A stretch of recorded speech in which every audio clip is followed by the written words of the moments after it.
En dan begin jy, ek weet as kinders het ons het baie gedoen, al lê ons daar op die trampolien, ek en my 3 sissies, nadat ek hulle bietjie geboppa het, kyk, hulle het sleg deurgeloop met my, en dan lê ons nou lekker daar op die trampolien, as ons uit asem uit is, en dan kyk ons so op, en dan tel ons die sterre, dan kyk ons wie kan die meeste sterre tel, maar jy kry hulle nie op 'n tel nie, en hier kom God, en God gee vir sy kind, nie 'n belofte nie, hy gee vir sy kind, die belofte. Met ander woorde, dit wat in Abraham nog nie eens in hom opgekom het, of in sy verstand bedink het nie. Hy het nie God gevra vir 'n nageslag soos die sterre van die hemel nie. Hy het God gevra vir 'n seun. En die wonderlikste van alles is, God gee hom 'n belofte van 'n nageslag. Maar wat? Toe moes jy sien. Kyk, as hulle eers vir Abraham gespot het, en hulle het vir hom gelag, toe moes jy sien hoe lag die mense vir Abraham. Hoekom? Want nou sê Abraham, ek gaan nie net een seun hê nie, ek gaan 'n nageslag hê, soos die sterre van die hemel. En wat? Toe lag die mense eers vir hulle. En Sarah lag so kwaai, en toe word haar kind, ekskuus vir die slang, en Sarah lag verskriklik. En toe word haar seun sommer gelag genoem. Isak, wat beteken gelag.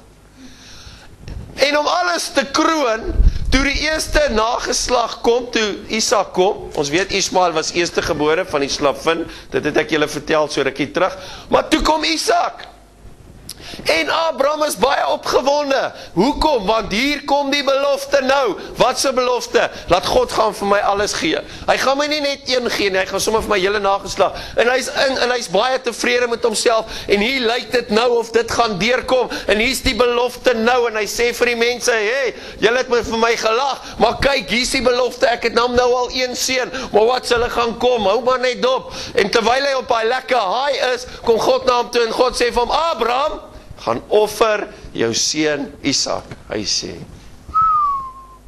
hy kon na Here. Hoe sou jy gereageer het? Here? Yes, ek sou beklei. As dit ek was, ek sou sê, Here, hoe lang moes ek nie wag om hierdie seun te kry nie? Here, hoe lang moes ek nie die bespotting?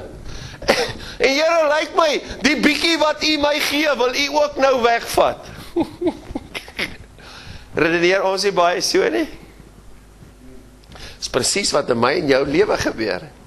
Hierdie verhaal het my so getref, nadat ons daaroor gepraat het, toe gaan sit en dink ek daaraan, toe sê ek, Here, dis presies wat in ons kerk se lewe gebeur. Die Here kom en hy sê, as jy my kind, as jy vir my sê, ja, gee ek jou nie net 'n reg om kind van God te wees nie, ek gee jou al hierdie duisende beloftes saam. Ek sê nie net vir jou, jy word my kind nie, ek sê vir jou, jy sal soveel hê, voorspoed sal jou inhaal, en dit sal jou verbyvat. Geseënd sal jy wees in die stad, geseënd sal jy wees in die veld, geseënd is die werk van jou hande, geseënd is al die werk. Hy sê, op alles wat jy vra, ja en amen. Hy sê, you will be prosperous. Hy sê, dit sal met jou goed gaan, joy unspeakable, jy sal soveel joy het, nee, jy gaan net loop en lag. Jy gaan soveel vreugde hê, jy gaan net oorloop. Die Bybel sê, strome van lewende water sal oor jou vloei. In blessing I will bless you, in multiplying I will multiply you. En al hierdie beloftes is daar, en nou kom en dan gee jou hart vir die Here, en dan leer ons dit jou, en ek is die voorbok, en ek sê vir jou, hoorie, hou vas, gryp die Here aan, want daar lê vir jou goed wat jy nog nie eens aan gedink het, wat die Here vir jou voorlê nie. Dit is hier vir jou, vir my, ja vir jou. Hoe weet ek is vir my? Want God sê hy is nie aannemer van 'n persoon nie. Al hierdie beloftes is vir jou. Woe, dankie pastoor, baie dankie, jy sê ek like dit, ek vat hierdie beloftes, en dan kom jy daar by die werk op 'n maandag, en sê hulle vir jou, hoorie, jy gaan 'n klein verhogingkie kry, en dan sê, daar's dit nou. Ek het daai verhogingkie, R10 verhogingkie, dankie Here vir daai R10 verhogingkie, nee. En as jy jou paycheck kry aan die einde van die maand, dan sien maar die belasting het nou meer gevat, so jy kry eintlik nou minder. En onmiddellik gaan sit jy op die ashoop en dan sê jy, maar ek kan nie verstaan nie. Op die een oomblik word ek geseën, en in die ander oomblik sit ek weer op die ashoop. Wie het al so gevoel? Pastoor, jy sla die yster nou waar het warm is, nee. Kyk, as mense in die kerklewe inkom, dan voel dit soos 'n rollercoaster ride. Want die een oomblik is ek bo, en die ander oomblik is ek onder. Maar weet wat die Here sê, dis wanneer jy kind van hom is. Wanneer jy kind van God is, hy sê, maar, daar kom 'n tweede fase, en dis wanneer jy seun van God word. Amen. Hy sê, daar kom 'n tyd, wanneer die kerk, elke belofte, wat oor jou uitgespreek is, gaan in vervulling kom. En nou wil ek afsluit. Vir wie? Vir wie? Kan julle nog onthou? Vir die wat? Glo. Markus 16 vers 17. Markus 16 vers 17. En vir die wat glo, en vir die wat geglo het, sal hierdie tekens volg. In my naam sal hulle duiwels uitdryf. Met nuwe tale sal hulle spreek. Slange sal hulle opneem en iets dodeliks drink, en dit sal hulle geen kwaad doen nie. Op siekes sal hulle die hande lê, en hulle sal gesond word. En nadat Jesus het met hulle gespreek het, is hy opgeneem in die hemel, en gaan sit aan die regterhand van God. Wat was die laaste belangrikste woorde, wat Jesus gesê het, voordat hy opgeneem het? Vir die wat glo. Moenie hierdie bus mis nie, moenie vanaand mis nie, moenie na jou omstandighede mis nie. Toe Petrus na die storms kyk, toe sink hy. Hou jou oë op Jesus, moenie laat iemand jou laat twyfel nie. Wat gebeur by julle kerk? Ek verstaan nie, dis snaaks. Hierdie hande op lê, ons verstaan dit nie. Hierdie salf met olie, ons verstaan dit nie. Man, is nie nodig dat jy dit hoef te verstaan nie, solank jy net glo. Want vir hulle wat glo, sal hierdie tekens volg. Jy sal elke belofte kry. God is nie 'n God dat hy sal lieg nie. Elke woord in die Bybel is ja en amen. Pastoor, wanneer? Hou vas. Abraham het ook gesê wanneer. En toe hy vir Isak kry, raai wat Isak en Abraham loop, en Abraham is benoud, en Isak sien maar, hier's nie 'n offer nie. Wat gaan gebeur? En hy sien maar hulle loop, en daar word 'n altaar gebou, en Isak vra sy pa, hy sê, pa, wat is besig om te gebeur? Wat gaan ons offer? Want hier's niks. En weet jy wat? Daar's een woord. Hoekom was Abraham die vader van geloof genoem? Hy het een woord gesê.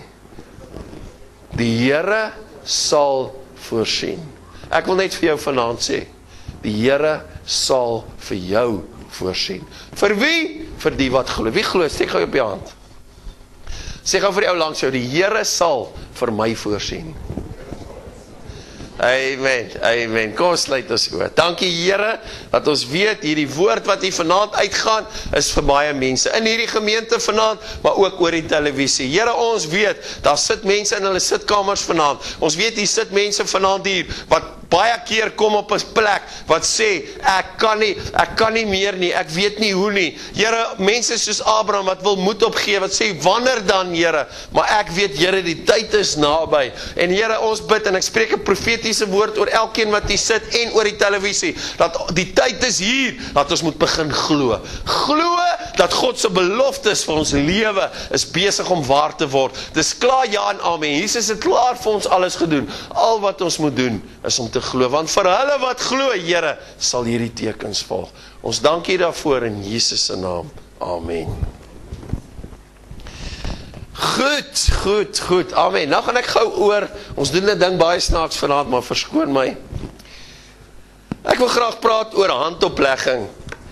U sal sien, sonnaande lê ons die hande op, en ek dink voor ek begin, wil ek vra, en ek wil waarsku, ek wil nie iemand in die kerk moet hande op lê nie. Ok, ek gaan nie hande op lê. Ek wil net hê dat wanneer ons vir mense bid, jy jou hande uitsteek. Want die Bybel waarsku ons, en die Bybel sê geeste dra oor. So ek wil nie hê iemand van buitekant, ek sê nie, jy moet my nie verkwalik asseblief nie, maar ek wil graag hê dat ek sal hande op lê, op elkeen hier voor. Jy kan jou hand uitsteek na 'n persoon toe, maar moet asseblief nie jou hand op lê nie, want handoplegging is 'n groot betekenis. Okay, en die Bybel sê, geeste dra oor.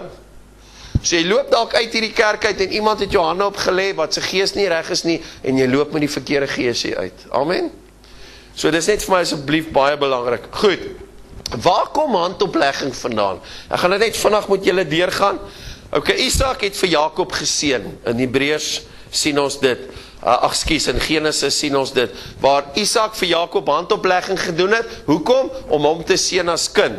Toe het ons gesien, Moses het vir Jonathan geseën, en hom geordineer. Hy het hom geseën deur hande op hom gelê om hom te ordineer. Ons sien ook Moses het die ouderlinge hande opgelê om hulle in hulle dienswerk op te rig. Ons sien ook Aaron in die woestyn het sy hand op 'n bok gelê en dan het hy die sonde van die volk op daai bok geplaas. En dan is daai bok in die woestyn ingejaag en dis wat hulle noem die sonnebok. Het julle al gehoor?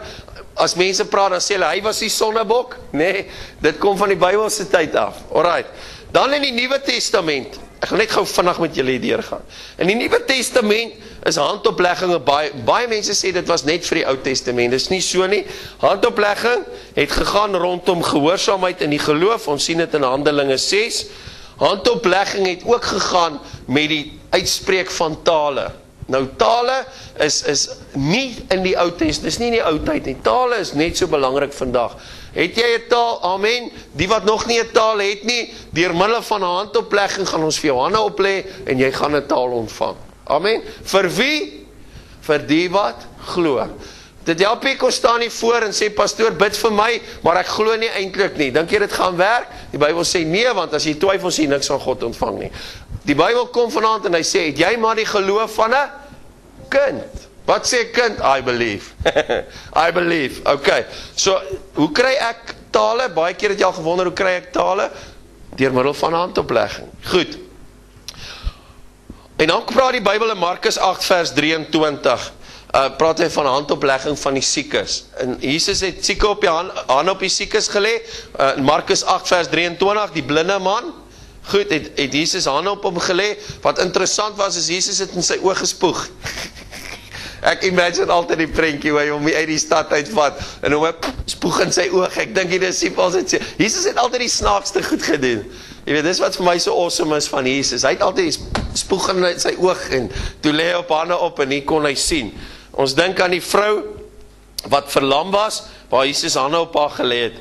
Hulle het ook in die Bybelse tyd, het hulle handoplegging vir seëninge gedoen, om iemand te seën, het hulle hande op hom gelê om hom te seën. Kom julle agter, hoe belangrik is dit om, laat niemand jou moet hande oplê nie. En laat jy moet versigtig nie, niemand nie, laat jy moet versigtig is wie op jou hande oplê. Okay, as jy vanaand voel, jy's nie gemaklik met my nie, dan moet jy nie vorentoe kom nie. Okay. Want dan sê dit, dat jou gees bots met my gees. Okay. Ek sê altyd vir mense, die persoon wat jou hande oplê, se lewe moet jy ken. Dit moet nie iemand wees. Ek sal nie as hier pastoor van Timbuktu hiernatoe kom, dat hy vir my hande oplê nie. Okay, want ek ken hom nie. Of as hy praat, my gees witness nie met sy gees nie. So dis baie belangrik dat ons sal, dat ons sal weet wie op ons hande lê. En as iemand hier te kom en hy sê, ek wil jy op jou hande lê, sê nie, is alright, moet nie my hande oplê nie, maar hy kan vir my bid. Okay, dit is baie belangrik, want ons wil die regte goed hê met gebeur. Goed, nou is die tweede deel, verstaan julle handoplegging? Wat is die doel van handoplegging? Dan kom ons by die salwing. Okay, julle sal sien, ons het sulke lekker olyfolie, dit ruik baie lekker, nee? Jy gaan sien, dat jy jou salf vanaand met hierdie olie, is die krag in hierdie olie? Nee, dit is 'n simboliese teken. Van wat? Van die Heilige Gees. Nee, hierdie is 'n simboliese teken van dat Christus is die gesalfde. Nou wil ek het so 'n stukkie wat ek julle net in Engels wil lees, verstaan iemand Engels? Ek dink myne is die vrotste hier rond, soos ek het verstaan, sê julle dit verstaan. Okay, Dominique, ek sal vir jou later verduidelik. Goed, nou sê hy, wat beteken dit om gesalf te wees? Hy sê, to be anointed is, among one thing, to be made secret. Is dit nie mooi nie? To be made secret. Consecrated, to be set apart, and to dedicate to serve God. Hoor hierdie woorde. Kyk, ek het gelukkig het ek 'n Amplified Bible persent gekry. Kyk, ek eet hom op so soetkoek. Want dit wat die Afrikaanse vertaling sê, en dit wat die Engelse vertaal is, dis amazing. Die Engelse woorde is maar net mooi. Hy sê, luister gou, as ek jou gaan salf vanaand, hoor wat gaan met jou gebeur. Hy sê, to be made secret. Om jou een kant, jy's in die geheim, God sit jy so in die geheim, jy sit jy op 'n ander vlak. To be set apart, hy haal jou uit, hy sit jou so een kant, hy sit jy so op 'n glaskassie. Dis wat beteken om gesalf te word.